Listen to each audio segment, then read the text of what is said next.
આજે મારા લગ્ન છે. હું ખૂબ ખુશ હતો અને મારા પરિવારના સભ્યો પણ ખૂબ ખુશ હતા. પરંતુ લગ્નની પહેલી રાત્રે જેવો જ હું રૂમમાં દાખલ થયો, મને જોઈને આશ્ચર્ય થયું. કારણ કે મારી પત્ની લાલ જોડાને બદલે સફેદ કફન પહેરીને સૂતી હતી. જેવું જ મેં કફન હટાવ્યું ત્યારે મારી ચીસો નીકળી ગઈ. કારણ કે તેની તો મારા મિત્રની પત્ની ખૂબ જ સુંદર હતી. તેને જોઈને હું તે જ ક્ષણે તેના પ્રેમમાં પડી ગયો. મારો મિત્ર તેને છૂટાછેડા આપતો ન હતો, તેથી મેં તેને જ્યુસમાં ઝેર આપીને મારી નાખ્યો. તે પછી મેં તેની પત્ની સાથે લગ્ન કર્યા. લગ્નની પહેલી રાત્રે મેં જોરથી ચીસો પાડી, કારણ કે એનું શરીર, મારું નામ રોશન છે. હું એક મધ્યમ પરિવારનો છું. હું અને રોહિત ઘણા સારા મિત્રો છીએ. લોકો અમારી મિત્રતાના વખાણ કરતા હતા. અમે બંને એકબીજા માટે જીવ આપવા તૈયાર હતા. રાહુલ પણ મને તેનો સાચો ભાઈ જેવો જ માનતો હતો. અમે બંને એકબીજાને બાળપણથી ઓળખતા હતા. અમે એકસાથે શાળામાં મોટા થયા અને પછી યુનિવર્સિટીમાં પણ એકસાથે અભ્યાસ પૂરો કર્યો. તે પછી પર કંઈક વસ્તુઓની મારી ઈચ્છા હોય, કે જેમ કે મોબાઈલ હોય કે ઘડી હોય કે અન્ય બીજી કોઈ વસ્તુ, ભલે તે ગમે એટલું મોંઘું હોય, તે મને તે વસ્તુ લઈ આવીને આપતો. અને બદલામાં તે ક્યારેય કંઈ માંગતો ન હતો. અને હું પણ રોહિતને મારા જીવ કરતાં વધારે માનતો હતો. સમય પસાર થઈ રહ્યો હતો અને એક દિવસ રોહિતના જીવનમાં એક છોકરી આવી, જેને તે ખૂબ જ પ્રેમ કરતો હતો. તે કહેતો કે તે ખૂબ જ સુંદર છે. તે કહેતો કે ભગવાને તેને ફ્રી સમયમાં બનાવી હશે, તેથી તે આટલી સુંદર છે. રોહિત તેની સાથે લગ્ન કરવા માંગતો હતો. તે કોઈ અન્ય યુનિવર્સિટીમાં અભ્યાસ કરતી હતી. ત્યાં જ તે બંનેની મુલાકાત થઈ હતી. રોહિતે ઘણી વખત પોતાનો પ્રેમ વ્યક્ત કર્યો, પરંતુ તેને આ સંબંધને સ્વીકાર્યો નહીં, કારણ કે તે બંનેની જાતિઓ અલગ હતી. હું પોતે રોહિતને સમજાવતો કે જાતિમાં લગ્ન નથી કરાતા, પરંતુ રોહિત તેના પ્રેમમાં પાગલ થઈ ગયો હતો. તે મારી વાત સાંભળવા તૈયાર નહોતો. મેં તે છોકરીને આજ સુધી જોઈ ન હતી. બસ રોહિતના મોંમાંથી તેના વિશે સાંભળ્યું હતું. અમારી યુનિવર્સિટીની છોકરીઓ તેના પ્રેમમાં પડતી હતી, કારણ કે રોહિત હેન્ડસમ જ નહીં પણ અમીર પણ હતો. રોહિતની સાથે રહીને મને એક વાતનો ખબર પડી ગઈ હતી કે આ દુનિયામાં પૈસા છે તો જ બધું જ છે. યુનિવર્સિટીમાં પણ મોટા ભાગના છોકરા છોકરીઓને રોહિતની સાથે મિત્રતા કરવાની ઈચ્છા હતી. હું મધ્યમ વર્ગીય પરિવારનો હોવાને કારણે મને કોઈ વધારે પસંદ કરતું નહોતું. એવું નહોતું કે હું દેખાવમાં હેન્ડસમ નહોતો, મારું વ્યક્તિત્વ પણ ઓછું નહોતું, પણ બસ વાત એ હતી કે હું ગરીબ હતો. મારા યુનિવર્સિટીનો ખર્ચ પણ માં ખૂબ જ મુશ્કેલથી ઉઠાવી શકતી હતી, અને રોહિતે પણ અમુક ખર્ચા ઉઠાવ્યા હતા. રોહિતના પરિવારમાં માતા પિતા, એક ભાઈ અને એક બહેન હતી, અને મારા પરિવારમાં મારી માતા, 4 બહેનો અને પિતા જ્યારે અમે નાના હતા ત્યારે મૃત્યુ પામ્યા હતા. 2 બહેનોના લગ્ન થઈ ગયા હતા અને 2 બહેનો હજુ કુંવારી હતી. બંને બહેનોએ અભ્યાસ પૂરો કર્યા પછી કામ કરવાનું શરૂ કર્યું હતું, અને માતા ઘરનું ગુજરાન ચલાવવા માટે સિલાઈ કામ કરતી હતી. 4 બહેનોમાં હું એકમાત્ર ભાઈ હતો, તેથી મારી દરેક ઈચ્છા પૂરી કરવામાં આવતી હતી. મને ખૂબ લાડ કરવામાં આવતો હતો.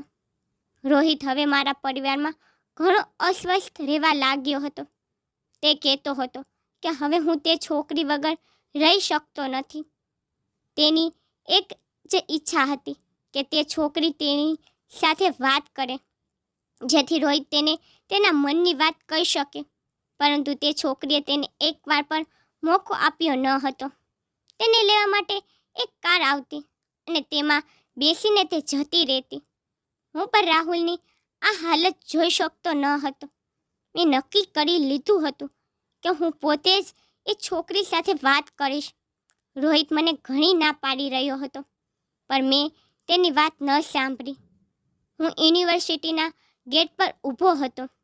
જ્યારે તે છોકરી ગેટની બહાર આવી ત્યારે મેં જોયું કે તેને ગળામાં સ્કાર્ફ પહેર્યો હતો અને લગ્નના કપડાં પહેર્યા હતા. તે આગળ જ આવી રહી હતી ત્યારે હું તેની સામે ઊભો રહ્યો અને કહ્યું, માફ કરજો, મારે તમારી સાથે કંઈક વાત કરવી છે. રોહિત મારી પાછળ ઊભો હતો. મારો આ મિત્ર યુનિવર્સિટીમાં આટલો દૂરથી અહીં આવે છે તમારી સાથે વાત કરવા માટે. શું તમે જાણો છો કે તે તમને પ્રેમ કરે છે, પરંતુ તમે તેની તરફ જોતા પણ નથી? આ સાંભળતા જ તેને મને થપ્પડ મારી અને કહ્યું કે તમને બંનેને શરમ નથી આવતી? એક છોકરીને રોકી રહ્યા છો. તમારા ઘરમાં કોઈ માં કે બહેન નથી. હું મારી જાત પર કાબૂ ન રાખી શક્યો અને ગુસ્સામાં મેં રોહિતને કહ્યું કે તારે હજુ આ છોકરી સાથે લગ્ન કરવા છે? રોહિત કહેવા લાગ્યો, આ માટે તું પોતે જ જવાબદાર છો. મેં તને ના પાડી હતી, તેમાં તેનો કોઈ દોષ નથી. જો તેની જગ્યાએ બીજી કોઈ છોકરી હોત તો તેને પણ આવું જ કર્યું હોત. રોહિતે તે છોકરી વિશે તેના ઘરે જણાવ્યું ને તેના પરિવારના સભ્યો પણ સંમત થયા. રોહિતના ઘરમાં કોઈ વસ્તુની કમી નહોતી અને તેના પરિવારમાં સભ્યો પણ તેના લગ્ન માટે છોકરીની શોધમાં હતા. થોડા દિવસોમાં તે લોકો રાહુલનો સંબંધ તે છોકરીના ઘરે લઈને પહોંચ્યા. તે છોકરી તો ત્યાં નહોતી. ત્યાં તેની કાકી, કાકા અને પિતરાઈ ભાઈ હતો. રોહિતના પિતાએ કહ્યું કે અમે અમારા પુત્ર માટે તમારી પુત્રીનો હાથ માંગવા આવ્યા છીએ. ત્યારે તેઓ આ સાંભળીને થોડીવાર ચૂપ બેસી ગયા. રોહિતના પિતા કહેવા લાગ્યા કે અમારા ઘરમાં કોઈ વસ્તુની કમી નથી. તમારી દીકરી અમારા ઘરે ખૂબ ખુશ રહેશે. રોહિતે અમને પહેલેથી જ કહ્યું હતું કે તેમના માતા પિતા નથી. રિયાના કાકા અને કાકી કહેવા લાગ્યા, જુઓ, અમે તેના કાકા કાકી છીએ, એટલા માટે અમારે થોડો સમય જોઈએ છે. અમારે અહીં બીજા સમુદાયોમાં લગ્ન નથી કરાતા. આટલું સાંભળ્યા પછી રોહિતના માતા પિતા ત્યાંથી નીકળી ગયા અને 3 દિવસ સુધી રિયાના પરિવારના ફોનની રાહ જોઈ. તેમ છતાં રોહિતના પિતાએ જ રિયાના કાકા કાકીને ફોન કર્યો, પરંતુ ફોનની રિંગ વાગતી રહી, પણ કોઈએ પણ ફોન ઉપાડ્યો નહીં. લાંબા સમય પછી રિયાના કાકીએ ફોન ઉપાડ્યો, પરંતુ સ્પષ્ટપણે સંબંધનો ઇનકાર કર્યો અને ફોન કાપી નાખ્યો. હવે રોહિત એકદમ શાંત રહેવા લાગ્યો હતો. તે ઘરની બહાર પણ નીકળતો ન હતો, પરંતુ આટલા સારા સંબંધને તેને ના પાડવાનું તેના પાછળનું કારણ શું હશે તે હું સમજી શકતો ન હતો. 3 મહિનાનો સમય વીતી ગયો અને એક દિવસ રિયાના કાકાએ રાહુલના પિતાને ફોન કરીને આ સંબંધ વિશે હા પાડી. રાહુલ આ સાંભળીને ખૂબ ખુશ થયો, પરંતુ તેના પેરેન્ટ્સ અને હું આ જ વિચારી રહ્યા હતા કે આટલા લાંબા સમય પછી તેઓએ આ સંબંધ માટે હા કેમ પાડી. પણ રોહિતને આ બધાની કંઈ ચિંતા નહોતી. તે એ જ વિચારીને ખુશ થઈ રહ્યો હતો કે આખરે તેને તેનો પ્રેમ મળી ગયો છે. બંને પરિવારની સંમતિથી તેમની સગાઈ નક્કી થઈ અને આજે સગાઈનો દિવસ હતો. રોહિતે રિયા માટે હીરાની વીંટી લીધી. ઘરના બધા લોકો ખૂબ ખુશ હતા. આજે જ્યારે રોહિતની પત્ની તૈયાર થઈને આવી ત્યારે મેં તેને જોઈ તો હું તેને જોતો જ રહી ગયો. આ વિચાર મારા મનમાં આવી રહ્યો હતો કે કાશ જો આ છોકરી મારા જીવનમાં હોત તો મારું જીવન જ બદલાઈ ગયું હોત. હવે મને રોહિતથી ઈર્ષા થવા લાગી હતી. મેં આજ સુધી આટલી સુંદર છોકરી ક્યારેય જોઈ ન હતી. અહીં રોજ તેની માસી પાસેથી રિયાનો નંબર લીધો અને જ્યારે રોહિતે તેને ફોન કર્યો તો તેને ઉપાડ્યો પણ નહીં. રોહિતને લાગ્યું કે કદાચ તે તેને પસંદ નથી કરતી અથવા તેને આ લગ્ન માટે દબાણ કરવામાં આવ્યું હશે. પછી રોહિતે વિચાર્યું કે લગ્ન પછી બધું સારું થઈ જશે. લગ્નનો દિવસ આવ્યો. બધા મહેમાનો આવી ગયા હતા અને બારાત રિયાના દરવાજે પહોંચી. રિયા આજે પણ બહુ સુંદર દેખાતી હતી અને ખબર નહીં કેમ મને તે બંનેને સાથે જોઈને સારું લાગતું ન હતું. હું રોહિત માટે મારો જીવ પણ આપી શકતો હતો, પણ ખબર નહીં કેમ આજે મને તેની ઈર્ષા થઈ રહી હતી. આજે રાહુલને ખુશ જોઈને મને ખુશી થઈ રહી ન હતી. રિયા એકદમ શાંત દેખાતી હતી. લગ્ન થયા અને બધા પોતપોતાના ઘરે ચાલ્યા ગયા. રિયાનું તેના સાસરિયાઓએ ખૂબ ધામધૂમથી સ્વાગત કર્યું અને પછી બંને તેના રૂમમાં ચાલ્યા ગયા, જે રૂમને મેં મારા હાથેથી સજાવ્યો હતો. લગ્નને 1 મહિનો થઈ ગયો હતો. હવે રોહિત ખૂબ જ અસ્વસ્થ દેખાવા લાગ્યો હતો. મેં કારણ જાણવાનો પ્રયત્ન કર્યો, પરંતુ તે વાતને ફેરવી નાખતો હતો. એવું લાગતું હતું કે જાણે તે મારાથી કંઈક છુપાવી રહ્યો હતો અને એવું લાગતું હતું કે તે લગ્ન કરીને અફસોસ કરી રહ્યો છે. આ બધું જોઈને હું ખુશ થઈ ગયો, કારણ કે મને રિયા પસંદ હતી. હું તેને પ્રેમ કરવા લાગ્યો હતો. હું તેની સાથે રોહિતને સહન કરી શકતો ન હતો. એક દિવસ મને રોહિતની માતાનો ફોન આવ્યો અને તેને મને જે કહ્યું તેનાથી હું ચોંકી ગયો. તે મને રોહિતને સમજાવવા માટે કહી રહી હતી, પરંતુ મેં રોહિતને કંઈ પણ સમજાવ્યું નહીં, કારણ કે હું ઈચ્છતો હતો કે તેમની વચ્ચે કંઈક થાય. રોહિત નાની નાની બાબતોમાં રિયાને દોષિત ઠેરાવતો હતો અને ધીમે ધીમે તે તેને ધિક્કારવા લાગ્યો હતો. મેં રોહિતને રિયા ઉપર ઉશ્કેરવાનું શરૂ કર્યું, જેથી તે તેની સાથે ઝઘડો કરે અને છૂટાછેડા લઈ લે. વિદ્રોહની આગમાં હું ઘણો આગળ નીકળી ગયો હતો અને આ આગમાં મારી અને રોહિતની મિત્રતા પર જતી રહી હતી. હવે હું કોઈ પણ કિંમતે રિયાને મેળવવા માંગતો હતો, પરંતુ રોહિતે હજુ સુધી તેને છૂટાછેડા આપ્યા ન હતા, જેના કારણે મેં રોહિતને મારી નાખવાની યોજના શરૂ કરી હતી. પરંતુ દરેક વખતે નિષ્ફળ થઈ જતો હતો. તેથી એક દિવસ હોટલમાં રાત્રિ ભોજન કર્યા પછી હું રોહિત માટે જ્યુસ લઈને આવ્યો, જેમાં મેં ઝેર નાખ્યું હતું. થોડીવાર પછી તે બેભાન થઈને પડી ગયો અને થોડા ક્ષણો પછી તેના મોઢામાંથી ફીણ આવવા લાગ્યા. હું તેને જોઈને ડરી ગયો હતો, પરંતુ તેને હોસ્પિટલ લઈ ગયો, જેથી કોઈને શંકા ન જાય. મેં તેના માતા પિતાને ફોન કર્યો હતો, પરંતુ ત્યાં સુધીમાં ડૉક્ટરે તેને મૃત જાહેર કરી દીધો હતો. આ સાંભળીને રોહિતની માતા જોર જોરથી રડવા લાગી હતી. થોડા સમય પછી રિયા અને તેના ભાઈ બહેનો પણ હોસ્પિટલ આવ્યા.